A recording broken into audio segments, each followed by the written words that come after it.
Sejumlah PRT asing yang bekerja di Hong Kong terkena denda sebesar 5.000 Hong Kong dolar atau setara dengan 1 bulan gaji gara-gara melanggar prokes. Selanjutnya ada berita duka dari PMI Taiwan yang berasal dari Tambakbayan, Ponorogo. Assalamualaikum warahmatullahi wabarakatuh. Halo sahabat dunia BNI, welcome back to my channel.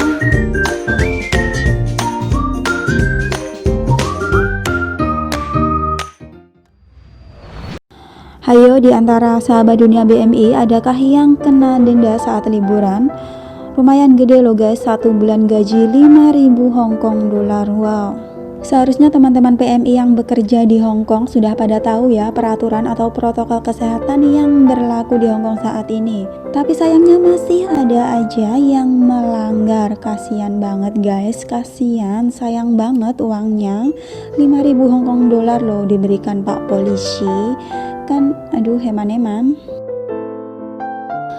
Sebagaimana dilansir dari apakabaronline.com, situasi pandemi gelombang keempat di Hong Kong ini ya belum mereda hingga pengetatan sosial bisa kembali dilonggarkan.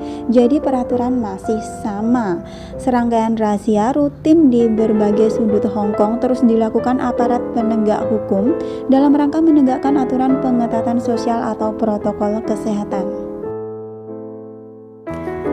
Diinfokan hari ini tanggal 3 Januari 2021, aparat Hong Kong telah memberikan atau menjatuhkan sanksi denda sebesar 5.000 Hong Kong dolar kepada 729 pelanggar.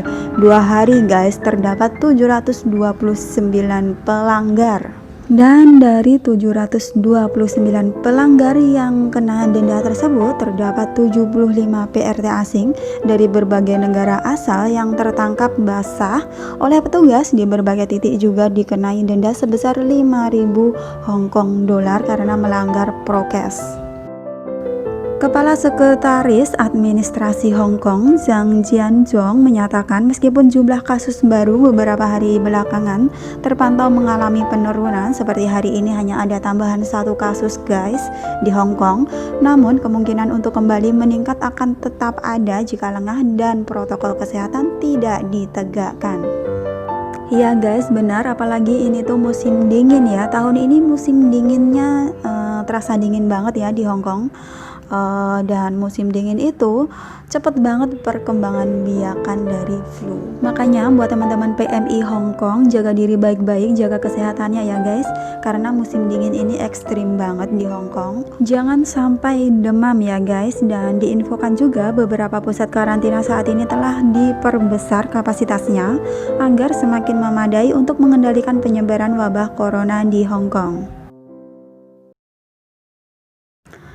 Berita yang kedua guys adalah kabar duka, innalillahi wa inna ilaihi rojiun. Almarhumah bernama Rani, PMI Taiwan asal Tambakbayan, Ponorogo, dan kemarin jenazahnya pada tanggal 31 Desember 2020 telah tiba di Ponorogo di rumah duka. Jenazah almarhumah tiba di Ponorogo pada hari Kamis dini hari tanggal 31 Desember 2020 sekitar jam 1:30 WIB. Setelah tiba langsung dimakamkan di pemakaman setempat dan tidak mampir ke rumah duka. Sebagaimana yang disampaikan oleh HM Bedianto, Kepala Disnaker Ponorogo, meski meninggalnya bukan karena COVID, namun karena pandemi, pemakaman dilakukan dengan prokes ketat oleh petugas Puskesmas. Dalam pemakaman tersebut turut hadir juga keluarga, lurah, hingga Babin Kamtibmas. Sebenarnya jenazah sudah siap diterbangkan ke Indonesia sejak tanggal 25 Desember kemarin. Namun karena penerbangan sangat terbatas sehingga baru sampai di penghujung tahun 2020. Almarhumah Ibu Rani ini guys meninggal dunia pada tanggal 19 Desember ya di Taiwan. Diinfokan juga terkait hak almarhumah selama bekerja di Taiwan saat ini masih dalam proses koordinasi, mengingat ID yang bersangkutan sudah tidak tercatat. Jika memang ada haknya akan diusahakan, sedangkan untuk biaya kepulangan jenazah ke Indonesia sepenuhnya ditanggung oleh pemerintah. Sebelumnya Ibu Rani atau nama asli dari Ibu Rani ini adalah Sri Wahyuni, PMI asal Tambakbayan, Ponorogo ini sempat viral di medsos lantaran dia terbaring sakit karena kanker stadium 4.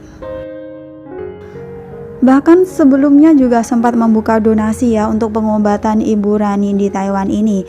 Namun akhirnya Tuhan berkehendak lain, Ibu Rani menghembuskan nafasnya yang terakhir melalui masa kritis pasca operasi pada tanggal 19 Desember 2020.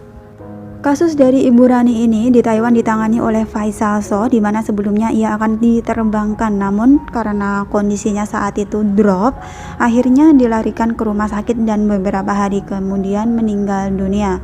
Dan kemarin Koko Faisal So juga sempat memberitahukan kepada kita semua sebesarnya donasi yang diterima oleh Ibu Rani ini. Jadi teman-teman, dalam akun Facebooknya Faisal So diinfokan juga dalam 3 hari itu almarhumah Ibu Rani ini mendapatkan donasi sebesar 281.075 NT dolar. Dan donasi tersebut sudah diberikan ke pihak rumah sakit. Dan Koko Faisal juga menyebutkan kalau masih ada kekurangan sebesar kurang lebih 153.925 NT dolar, dan kekurangan tersebut akan didiskusikan lagi dengan pihak sosialisasi rumah sakit. Disebutkan total biaya almarhumah Ibu Rani selama menginap di RS selama menjalani perawatan di rumah sakit itu totalnya biaya kurang lebih ada 435.000 NT dolar. Ini termasuk biaya di emergensi. Biayanya cukup tinggi banget guys, karena almarhumah tidak ada askes ya atau Chenpauka. Diceritakan juga guys kalau Ibu Rani ini sudah 20 tahun ya merantau ke luar negeri, hingga peluang untuk menikah pun dia lewatkan. Mimpi seorang wanita memiliki sebuah keluarga belum tercapai sampai di usianya yang ke-51 ini, dan akhirnya beliau menghembuskan nafas terakhir atau meninggal dunia. Sebenarnya proses deportasinya kemarin juga dipercepat ya karena ada bantuan dari KDI Taipei, namun takdir berkehendak lain ya, belum sampai beliau pulang ke Indonesia, belum sampai beliau terbang ke Indonesia, beliau ngedrop dan akhirnya meninggal dunia. Di tahun 2020 selama masa pandemi ini ya guys, catatan jumlah PMI Ponorogo yang meninggal dunia di luar negeri itu yang tercatat di Disnaker Ponorogo sejumlahnya atau totalnya sebanyak 21 orang, lebih tinggi dibandingkan tahun 2019 kemarin yang hanya 18 PMI yang meninggal dunia di luar negeri.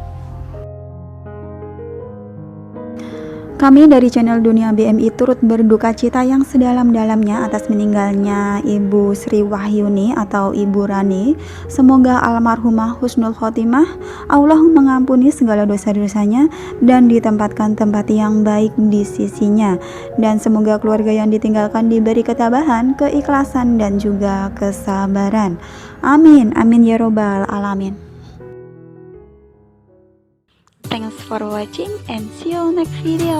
Wassalamualaikum warahmatullahi wabarakatuh. Bye bye.